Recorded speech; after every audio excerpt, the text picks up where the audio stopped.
सुप्रभात बच्चों, मैं समिता रानी राजकीय वरिष्ठ उपाध्याय संस्कृत विद्यालय साबुआना हनुमानगढ़ से आज हम आपकी कक्षा 6 की हिंदी की पाठ्य पुस्तक वसंत भाग 1 का 16वां अध्याय पढ़ेंगे, जिसका शीर्षक है वन के मार्ग में। और प्यारे बच्चों, यह एक सवैया है, इसे लिखा है कवि तुलसीदास जी ने। वन के मार्ग में, मार्ग शब्द का अर्थ होता है रास्ता। तो प्यारे बच्चों, इसके अंदर उस समय का वर्णन है जब श्री राम को वनवास दिया गया था, तो सीता और लक्ष्मण उनके साथ गए थे। उस समय के बारे में, उस रास्ते का इसके अंदर वर्णन किया गया है। पुर ते निकसी रघुवीर बधु। पुर होता है नगरी, निकसी यानी निकली, रघुवीर वधु, रघुवीर यानी श्री राम की पत्नी, धरी यानी धारण करके, धीर यानी धैर्य, मग यानी रास्ते में, डग यानी कदम, द्वे यानी दो। तो अयोध्या नगरी से रघुवीर यानी श्री राम की पत्नी जो है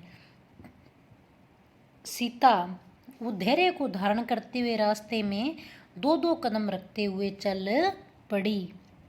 और जब वह चलती है तो झलकी भरी भाल कनी जल की, झलकी यानी दिखाई देना, भाल यानी माथे पर, कनी जल की, कनी यानी कण, जल यानी बूंदें।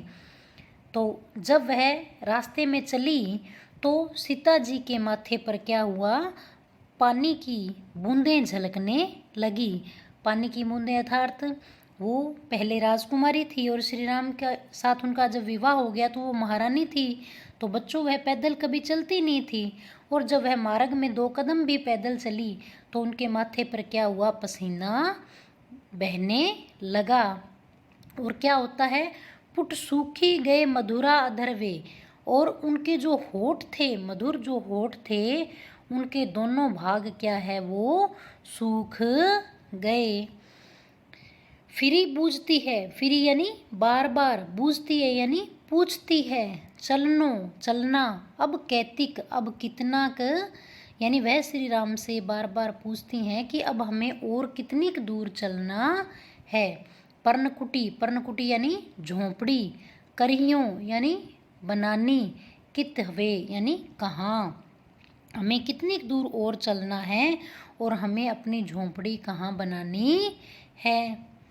तिये की लखी आतुरता, पिए की अखियाँ, अति चारू चली जल चुए। तिये होती है पत्नी, पत्नी यथार्थ सीता की, लखी यानी देख करके, आतुरता अर्थात व्याकुलता या सीता को परेशान देखकर, पिए की, पिए शब्द आया है श्री राम के लिए, अर्थात सीता की व्याकुलता को देख करके श्री राम की जो सुंदर आँखें थी, चारू यानी सुंदर जो आँखें थी, उनमें क्या है, आंसू भर गए। वो सुंदर आँखें जल चुए, जल से भर गई। पुनः समझें, पुर ते निकसी रघुवीर बधु। पुर शब्द आया है नगरी के लिए, कौन सी नगरी के लिए, अयोध्या नगरी के लिए। जब अयोध्या नगरी से श्री राम की पत्नी धैर्य को धारण करते हुए रास्ते में दो कदम चली तो क्या हुआ, उनके माथे पर पसीना बहने लग गया और उनके होठ सूख गए।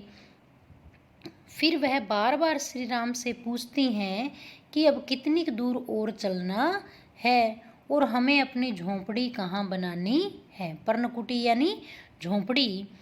तिये की लखी आतुरता, तिये यानी पत्नी, सीता की आतुरता यानी व्याकुलता, परेशानी को देख करके, पिए की अखियाँ, पिए यानी श्री राम की जो सुंदर आँखें थी, चारू जल चली जल चुए, वो जल से क्या हो गई, भर गई।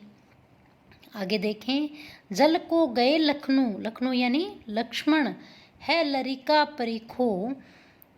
जब लक्ष्मण वहाँ पर जल लाने के लिए गए हैं, यह देख करके, परिखो यानी देख करके, लरिका यानी युवा, युवा लक्ष्मण जो थे, वह जब जल लाने गए तो यह देख करके, पिए छाँ घरी कवे ठाडे, पिए यानी श्री राम, छाँ यानी छाया, घरी की यानी करके, ठाडे यानी खड़े। ठाडे शब्द का अर्थ क्या है? खड़े। जब लक्ष्मण पानी लाने गए थे, यह देख करके श्री राम जो हैं वह सीता जी के ऊपर अपनी छाया करके खड़े हो गए और पोंछी पसेऊ ब्यारी करो। पोंछी यानी पहुँच रहे हैं, पसेऊ यानी पसीना, ब्यारी यानी हवा, और वह सीता का पसीना पहुँच रहे हैं और उन्हें हवा दे रहे हैं।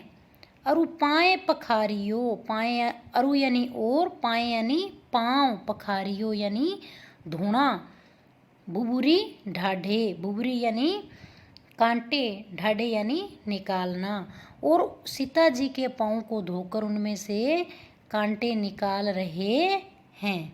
तुलसी रघुबीर प्रियाश्रम जानी के बैठी, विलंब लो कंटक काढ़े। तुलसीदास जी कह रहे हैं रघुवीर जो श्री राम हैं, प्रियाश्रम जानी के यानी पत्नी की मेहनत को जान करके, जो कभी पैदल नहीं चलती थी वह पैदल चल के आई थी, उनकी इस मेहनत को जान करके बैठ करके विलंब बिना देर किए हुए, कंटक यानी कांटे, काढ़े उनके पैरों से क्या है, बिना विलंब किए हुए जो कांटे वह निकाल रहे हैं।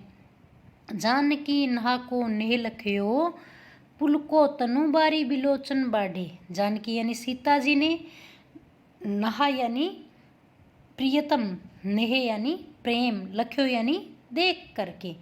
पुलको शब्द का अर्थ है प्रसन्न होना और तनु शब्द का अर्थ है शरीर, बारी यानी आंसू और बिलोचन यानी आंखें, बाढ़े यानी निकलना।